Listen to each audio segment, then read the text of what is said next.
have the biography of the late Professor Kwesi Affrassah Haizel. Before then, however, we would like to ask the owners of these vehicles who have blocked some people to remove their cars. Car number GG 134816 and car number GR 1792Q. Please go out and remove your cars. Thank you.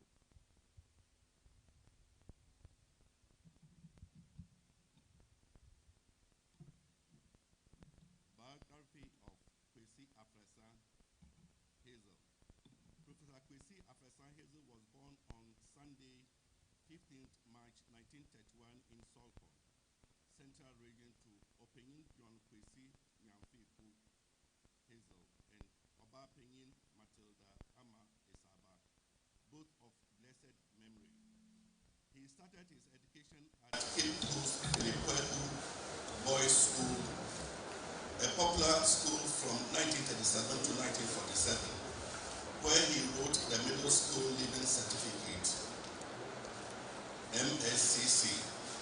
In his final year at Philippeco Boys School, he wrote the then Common Entrance Examination, passed and gained admission to Infantsville Secondary School in Cape Coast. At Infantsville, he wrote the ordinary and advanced levels and passed with flying colors.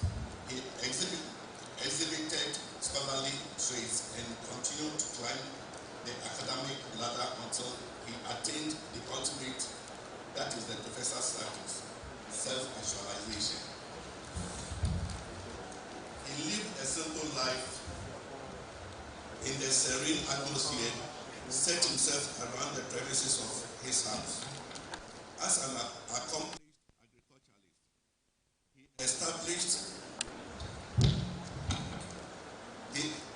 he established a moderate orchard where one could find tree crops like mango, lemon, oil palm, citrus, and soursop. He was always ready to receive family members to his house with beaming and joyful smiles. After exchanging pleasantries, he will give one quotation from Shakespeare's books before he asked one's mission. After discussions of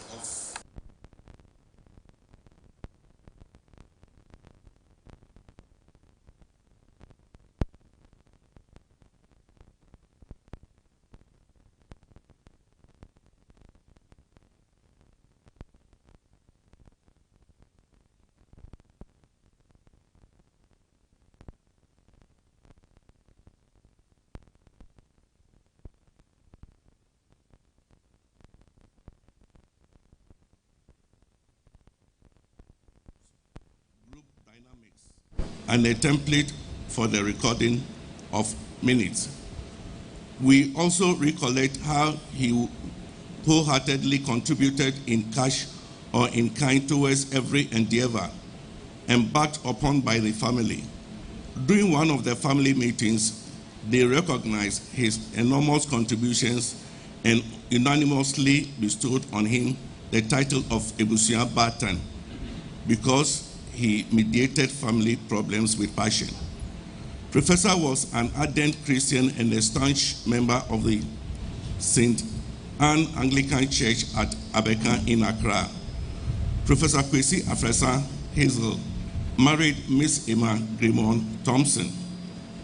Mrs. Emma Haizel, years after his divorce with Miss Rosemary Donaldson, Miss Rosemary James of blessed memory.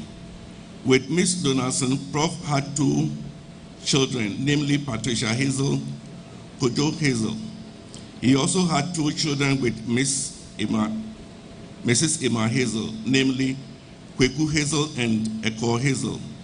He worked with the following institutions and establishments: Ministry of Food and Agriculture, University of Ghana, 1968 to 1975, then to University of Cape Coast to established the School of Agriculture 1975 to 1991. By dint of his hard work, he was made to introduce the National Agricultural Research Project, NARP, at the Council for Scientific and Industrial Research, CSIR, till he retired finally. In 2015, Prof faced illness and it was expected that he will eventually fully recover, having been taken to the best hospitals in Accra for treatment. However, he breathed his last on Saturday, 11th September 2021 at the Kolebu Teaching Hospital, fondly remembered by his family, loved ones, friends, and sympathizers. May the good Lord grant you eternal rest. After working tirelessly here on earth, fare thee well.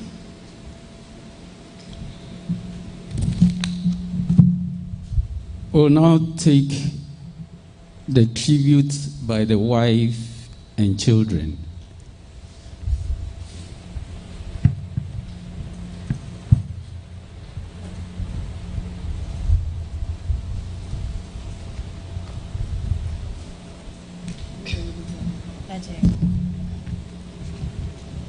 Tribute by wife.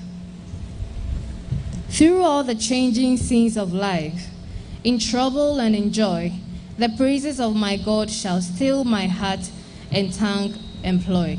MHB 427. I met my husband through his late uncle, Mr. Asan, late Mrs. Kate Parks, and Mama in 1981. Our marriage was filled with interesting memories, coupled with the fact that we were both agricultural personnel. We had long, happy moments mixed with the expected ups and downs of life. In 2007, 2011, and 2015, his life was punctuated by a series of illness. In spite of this, I was not emotionally shaken. Why? At the age of 8, my maternal grandpa made me pray to heal my grandma at midnight because she experienced serious ear pains. Surprisingly, her sleep became so peaceful that she woke up after 6 a.m. instead of her usual time, 4 a.m. After that incident, the pain never returned, and this moment of healing got me deeply rooted in the miraculous power of prayer. My grandpa later explained to me that prayer is a powerful arsenal in the life of every Christian, and that God answers the prayers of children faster than adults. So whenever Prof fell sick, I always thought positively and remembered the resonating words of my grandpa. This strengthened me and reminded me to encourage our children to pray. God steadily carried us through our marriage life, not because we were better than other Christians, rather it was His abundant mercy that engulfed us. In 2015, my husband was struck by stroke. His former agric students of UCC 1980, 1981, 1982, 1991, and others visited us to support us financially in diverse ways, of which we are grateful. The Anglican Church and Quaker Society were all supportive and assisted us whenever possible. We sincerely appreciate all the love shown to us in such moments of difficulty. Everybody was glad when he graduated from the wheelchair to using the walking aid because we saw it as a huge improvement to his health. My husband was simple, sympathetic, empathetic, kind, and a lover of classical music and hymns. His sense of humor was so high that I sometimes wondered where he got his jokes from. I believe that all these qualities physically sustained him.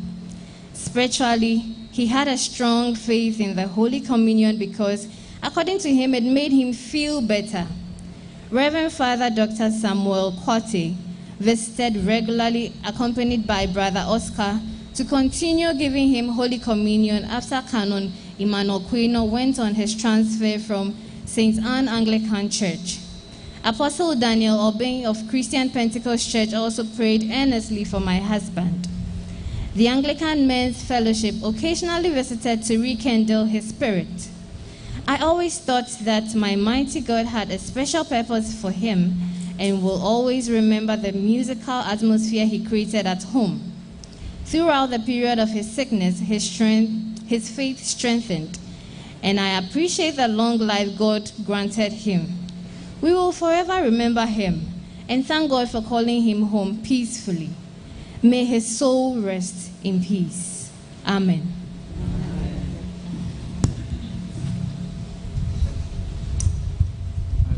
Tribute for the children.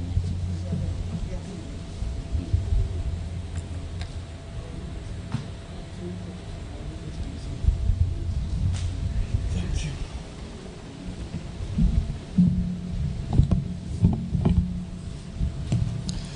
Daddy, Uncle Kwesi, Prof, Kwesi Tuntum, Kwesi Affrassah were some of the names he affectionately responded to.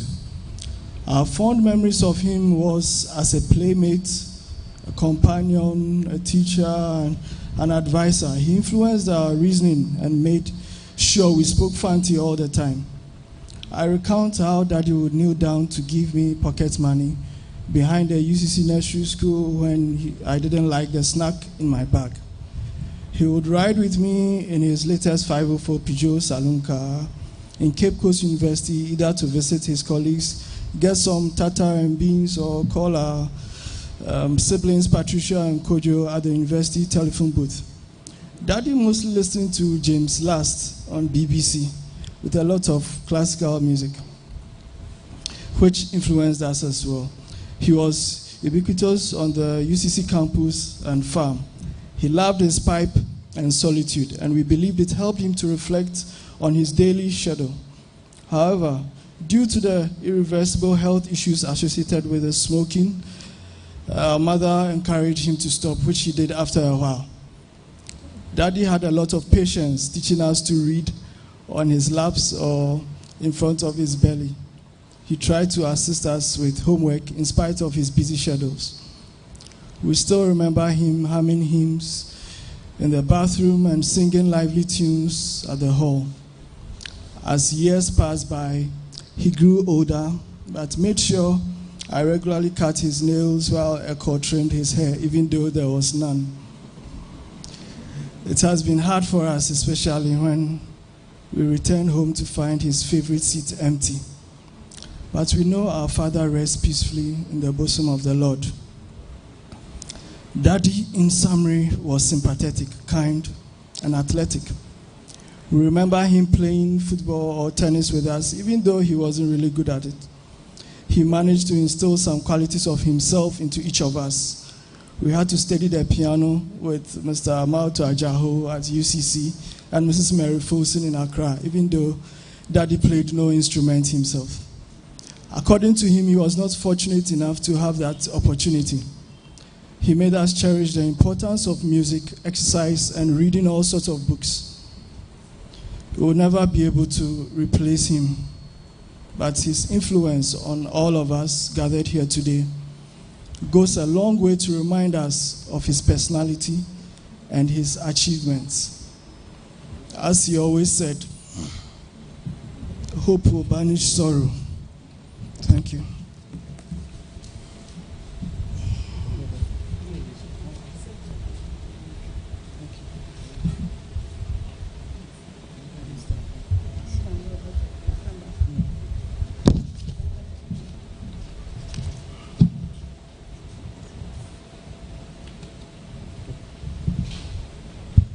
My name is Patricia Adjua Nyanfekua Haizel, now Patricia Assam, the firstborn and only daughter of Professor Kwesi Haizel. On behalf of my brother Gerard Kojo Affrassah Haizel and myself, I would like to pay tribute to our loving father by sharing a few of the many memorable ways in which he touched our lives. Kojo and I shared the unusual perspective of growing up thousands of miles away in Trinidad, yet always maintaining a strong bond with our dad who lived in Ghana. As young children, we had regularly scheduled writing sessions where we penned letters to our dad, keeping him abreast of all that was going on in our lives and in school, as well as in our extracurricular activities. I smile as I recall the annual trip to the photographer's studio, sometimes even dressed in our school uniforms on a weekend, to take special portraits to send to him. Our dad did his part to nurture this connection by writing to us regularly and by sending surprise packages that usually contained items of Ghanaian culture and clothing, or a memento from one of his international trips. One item that immediately comes to mind is the African Encyclopedia, in which Daddy was cited for a contribution and which we proudly displayed on our bookshelf. Our daddy and children bond continued through our many years and many miles apart. As young adult university students, we had the added pleasure of spending time with Daddy on the rare occasions when his conference trips brought him to areas where we could meet in person. During these short interactions, we would learn more about family history, about different aspects of Daddy's life, or just simply about the conference that he had just attended. The miles that physically separated us for all those years seemed to disappear whenever we met, and there was a camaraderie and ease about our conversations. We always enjoyed sitting and chatting with Daddy because his interesting style of telling stories of the past painted vivid pictures for us of a land and family that we did not know well, but we felt connected to. Being physically apart made us treasure the moments spent together even more. Kojo and I felt truly blessed that Daddy was able to attend Kojo's wedding. Friends shared how much they enjoyed meeting and interacting with him.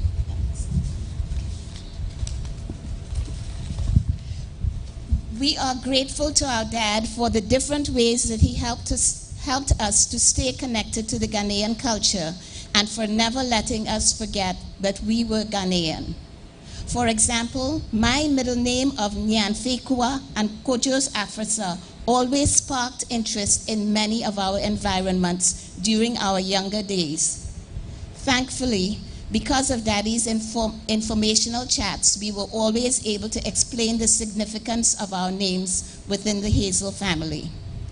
Neither of us will ever forget our first trip back to Ghana as adults and the lengths to which Daddy went to ensure that we visited as many sites as possible and met as many family members as possible throughout Ghana. Thankfully, we are still able to relive that memorable trip through the hundreds of pictures lovingly displayed in frames and albums in our homes. We are comforted at this time in the reassurance that the bond of love that was established with Daddy at birth and which has withstood the test of time and distance will not be destroyed by his death. At a personal level, I cannot end this tribute to our dad without acknowledging the significant influence his introduction of music into my life at a very early age has had on me, and the major role music, especially classical music, has played throughout my life. He told me repeatedly throughout the years that Frank Sinatra's song, My Way, was his personal favorite because it captured the way he lived his life. In closing, I will use a line from that song. I've lived a life that's full. I've traveled each and every highway, but more, much more than this, I did it my way. Rest in peace, Daddy.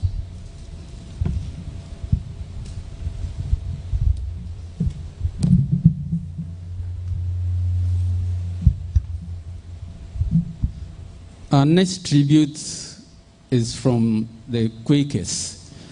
That will be followed by tributes from the St. Anne's Anglican Men's Fellowship.